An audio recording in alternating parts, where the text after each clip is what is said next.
Saya sudah mengikuti semua keinginan daging saya, mengikuti apa yang iblis mau, ya. Saya juga merasa tertolak di dalam keluarga.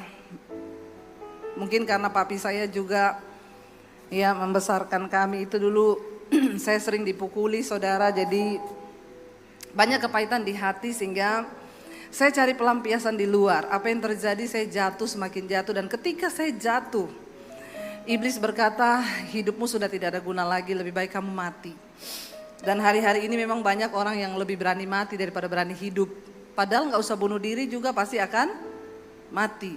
Akhirnya saya terus melepaskan pengampunan sampai akhirnya tahun 96, papi saya suruh saya memilih antara keluarga atau Yesus.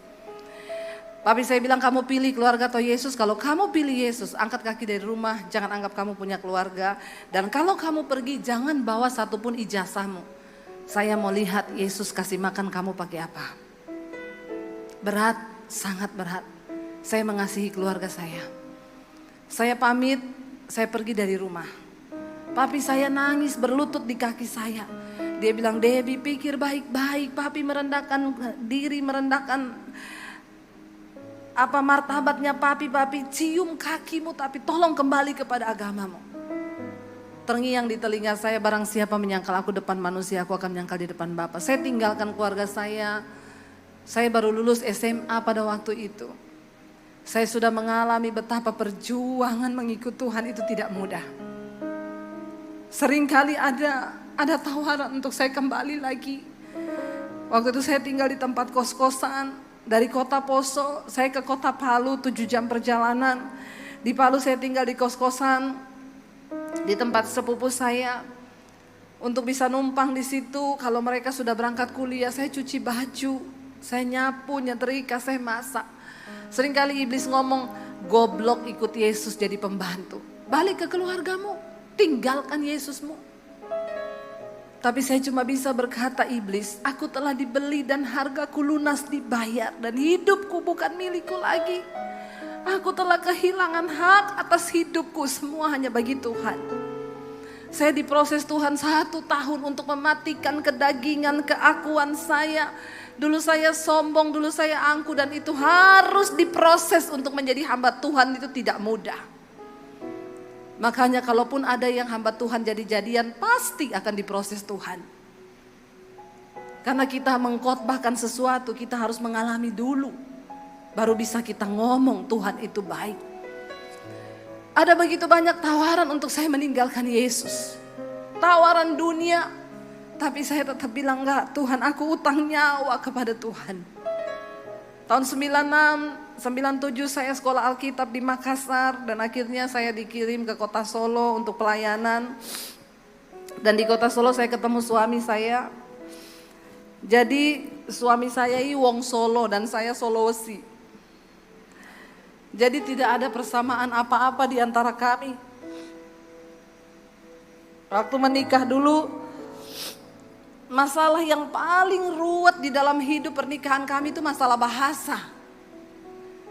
Suami saya itu orang Solo, kalau ngomong nada di belakangnya itu rendah, saya tuh tinggi. Jadi setiap kali saya ngomong, saya panggil suami saya itu Jo, artinya bojo. Saya kalau panggil dia, Jo, itu nanti gini, dia ngomong, Mbok ojo nesu. Saya ngomong, aku tuh ndak nesu. Lah itu nadamu nesu. Ora. Rempong saudara. Tiap hari yang jadi masalah itu bahasa. Tiap kali ngomong apa, Jo itu anu. Mbok alon-alon tosai, aku kaget loh. Orang Solo itu kaget ngomong loh, permisi. Aku kaget loh. Saya bilang kaget aja, enggak usah permisi. Ngomong apa pokoknya salah saudara.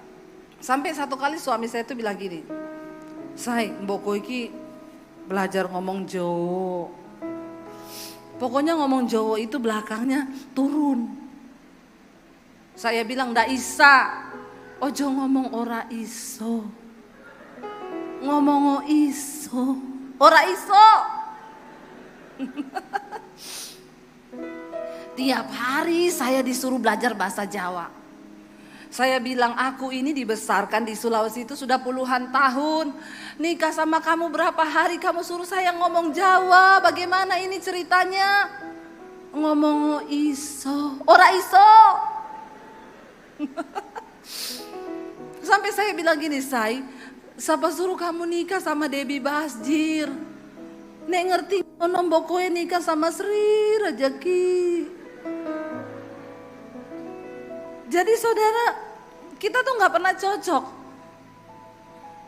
Satu kali saya dalam hati saya bilang gini, oke, saya mau jadi orang Jawa. Saya bangunin dia pagi-pagi, Mas,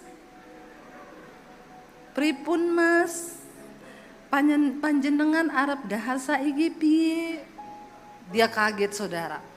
Satu hari saya pakai bahasa Jawa, yang ada bukan kita jadi cocok. Suami saya mau gila, saya mau sinting. Sampai malam saya bilang, pripun Mas? Dia bilang, biasa wae tonon, mboten nopo-nopo. Kan suruh bawahnya turun kan, mboten nopo-nopo. Monggo Mas. Jadi ternyata menjadi cocok itu bukan soal satu bahasa. Sampai detik ini tuh saya sama suami saya tidak cocok. Cuma satu yang mencocokkan kami, yaitu firman Tuhan. Waktu istri tunduk kepada firman, suami tunduk kepada firman, maka rumah tangga itu jadi cocok. Kalau kita bawa semua latar belakang budaya, apalagi kami, dari segi masakan sudah beda.